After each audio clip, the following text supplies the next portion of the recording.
Welcome to the patch 6.1a jungle tier list where I will be ranking all of the viable junglers from the lowest up until the highest. Take note that if your jungler is a bit lower but you specialize or one trick that certain champion, then definitely it could be higher in the list. This is just a general view of people with an average skill level to see on what champion works best for them. Without further ado, let's get into it. First off is the C tier. I have nothing much to say. These two champions are just better off in another role. I could put more like Yasuo jungle, but you'd rather not see them in your games. Next up is the B tier, where all of these champions can jungle better than the C tier ones, but the issue is that they are better off on other roles. For example, Varus Dragon, Jax Baron, Darius Baron, Irelia Mid Baron, etc, etc. You get the point, but yeah. If you wanna jungle them and you're autofilled, if you're a one trick, then they are possible picks for you. Next up is the A tier, where all of these champions can definitely jungle way better than those in the B and C tier. They may not be the best, but they're not bad either and are more commonly seen in your games. The reason why they're in A, not in S or S+, is because these champions are reliant on team composition and skill level. If you're really good on a champion or the composition perfectly fits for you, then definitely can be escalated in the S tier. That's why I was saying it's just a general list. But if you're gonna give me some champions that can be placed in the A+ tier, I would like to mention Warwick, Camille, Poppy, Viego, Gnar, and Rumble. These are a bit underappreciated and are not seen as much in the jungle, but they definitely have the means and potential to become S and are not entirely reliant on team composition.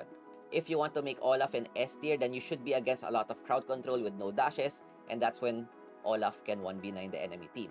Similarly, if you play Shen jungle, then the best way to play him is when your team has good carry, so you just ult and then they just do all the work.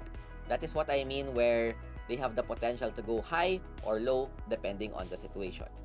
Then we go to the S tier, where all of these champions are blind pickable in almost every scenario.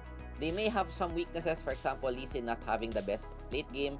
Opposite of this is that Lilia doesn't have the best early game, but they could be managed by farming efficiently and playing the game well. The reason why they're in S rather than A is because they have a higher potential to carry the game, especially if they get a good lead. Let's talk about some champions here. Lee Sin, I think this is S+. The only thing that's making Lee Sin not S+ is the skill level, where the one-trick Lee Sins, I think they're all S+. They all just play the champion really well. But if you don't have the best mechanics, then he's still a really good pick into anything. And then Lilia, Echo, Nila, Zed, they're all in the same archetype of scaling champions. If you're good at any of these champions, all you have to do is just farm up properly, maybe take the Herald. Once you get your 3-item power spike, then definitely you would be able to carry the game. Even with the jungle smite nerfs, they are still very much playable. You'll just get a bit delayed in your item spike. I did the calculation, so you should have about 1k less gold every game at the 20-minute mark. Then we have the more gank-heavy oriented junglers like Jarvan, Nautilus, Ambessa, Gragas, Xin and Volibear.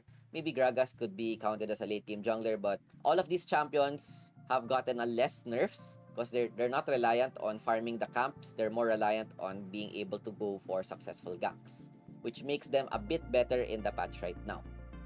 Last but not the least is the S+ tier, where all of these champions are blind pickable and have no weak phase in the entire game. They may have some weaknesses, but it's not as big as those in the lower tiers. Let's talk about them one by one. Amumu, I think, is the best tank in the game right now. Can provide so much crowd control, has good clearing. With a good team, he can definitely soak damage, engage, and zone out the enemy carries. The only real weakness of Amumu is that he's not a 1v9 champion, so if you have zero carry potential in your team, then he might have a bit of a hard time. Then we go for Wukong, which is the new S+ tier jungler in this list. Even with the smite nerfs, he doesn't rely on farm. He's more of a ganking jungler.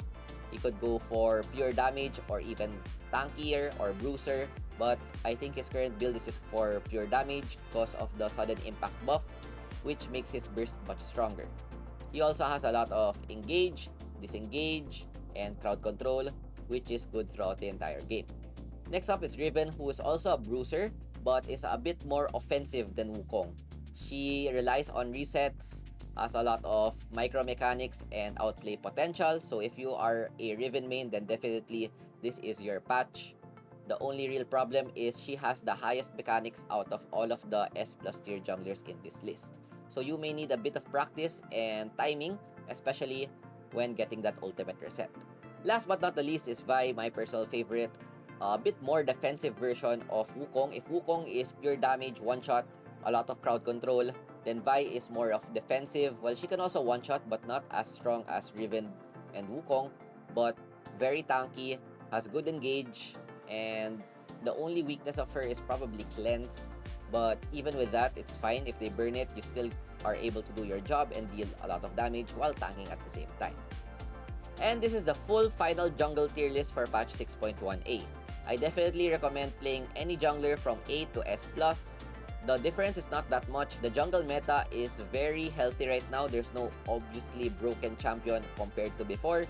They all can be played in a high level and are pretty even throughout the board.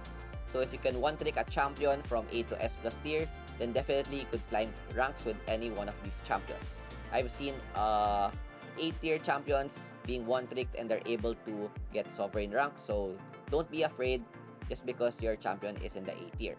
Lastly, of course, is just my opinion and general skill level.